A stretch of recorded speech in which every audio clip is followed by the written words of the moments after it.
I'm continuing my reading. What I'm doing in this series is to read through the entire standard works of the Church of Jesus Christ of Latter-day Saints. This consists of the Bible, the Book of Mormon, the Doctrine and Covenants, and the Pearl of Great Price. I am reading in a chronological order of events, not according to publication or volume, so I will be skipping around a little bit as I move along. Right now, I am in 1 Samuel. This will be chapter 27. David flees to Achish at Gath. He dwells among the Philistines for 16 months. So, now remember, in our last chapter, David once again is pursued by Saul, but while Saul is sleeping at one night, he sneaks into Saul's camp and takes his spear and water cruse. And when he shows the army that he and Saul that he was able to do this and yet chose not to kill Saul, Saul then blesses David and he leaves and says, he admits that David is more righteous, and Saul leaves and swears he will never pursue David again. So this is where we're picking the story up. And David said in his heart, I shall now perish one day by the hand of Saul. There is nothing better for me than that I should speedily escape into the land of the Philistines. And Saul shall despair of me to seek me any more in any coast of Israel. So shall I escape out of his hand. And David arose, and he passed over with the 600 men that were with him unto Achish, the son of Maoch, king of Gath. And David dwelt with Achish at Gath, he and his men, every man with his household, even David with his 2 wives, Ahinoam the Jezreelitess, and Abigail the Carmelitess, Nabal's wife. And it was told Saul that David was fled to Gath, and he sought no more again for him.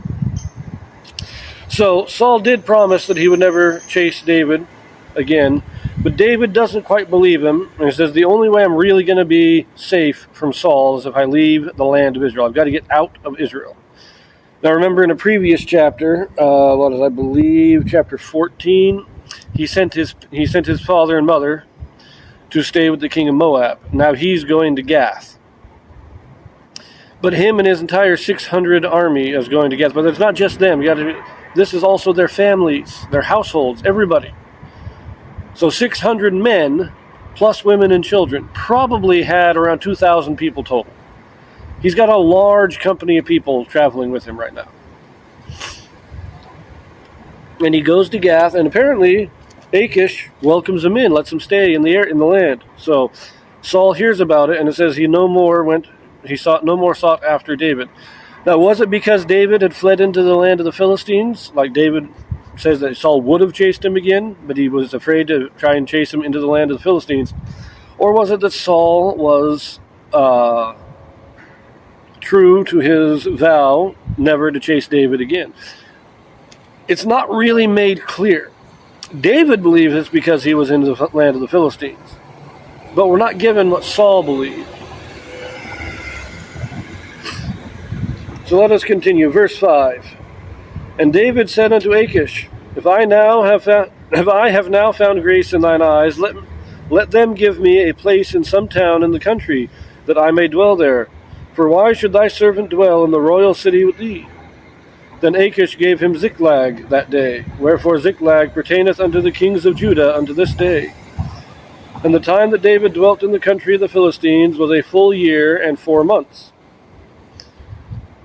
So apparently David was staying in the town of Gath, or at least near the town of Gath.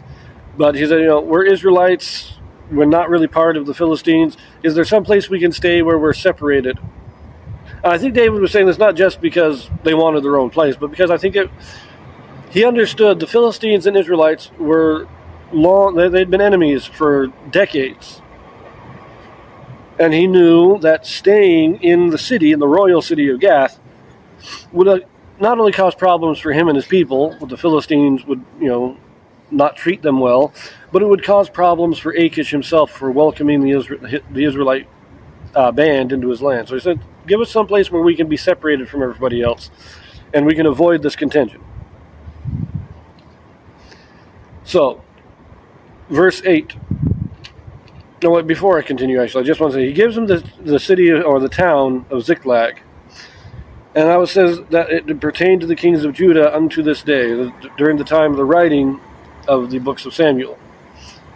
In other words, it wasn't just you can stay there for now. It was a gift to David. He gave it to him as a possession. And so when David becomes king in Israel, it remains a possession of David.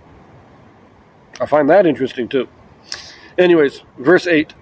And David and his men went up and invaded the Geshurites and the Gezrites and the Amalekites, for those nations were of old and inhabitants of the land, as thou goest to Shur, even unto the land of Egypt. And David smote the land, and left neither man nor woman alive, and took away the sheep and the oxen and the asses and the camels and the apparel, and returned and came to Achish. And Achish said, Whither have ye made a road today? And David said, Against the south of Judah, and against the south of the Jerahmeelites, and against the south of the Kenites. And David saved neither man nor woman alive to bring tidings to Gath, saying, Lest they should tell on us, saying, So did David, and so will be his manner all the while he dwelleth in the country of the Philistines. And Achish believed David, saying, He hath made his people Israel utterly to abhor him. Therefore he shall be my servant forever. Now this is interesting. The land of Shur is just south of the land of the Philistines. It's kind of between the land of the Philistines and Egypt. And the Geshurites and the Gezrites and the Amalekites, these were either Canaanite people, or the Amalekites may have been of the descendants of Esau.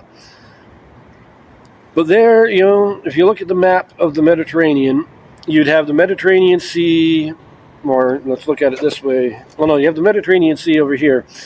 And then you have the Philistines are a little strip along the Mediterranean coast. And then you have Judah and Dan to the east of it. Just south of the Philistines were the Geshurites, the Gezrites, and the Amalekites. And they were in the area of Shur.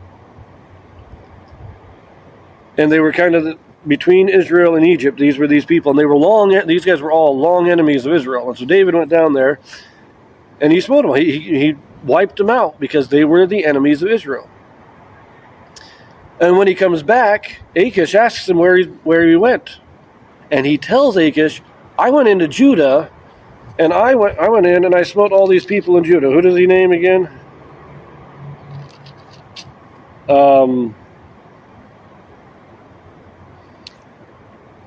The Jerahmeelites and the Kenites. Now, the Kenites are the descendants of Jethro, Moses' father-in-law. And the Jerahmeelites, I believe Jerah was one of the descendants of Judah. So he tells the king of Achish that he has been to war against other Israelites. And so Achish thinks, this is great. This guy, he is an enemy of Israel now. So now he will be on my side. And so David gives this kind of deception that lets David his days, a year and 4 months. As it said, 16 months he's staying in Gath. And as I said, so he does this deception. He fights the enemies of Israel, but convinces the Philistines that he's actually fighting Israel, so that the Philistines will allow him to stay in the land. Very good deception, but, we'll continue the story in the next chapter.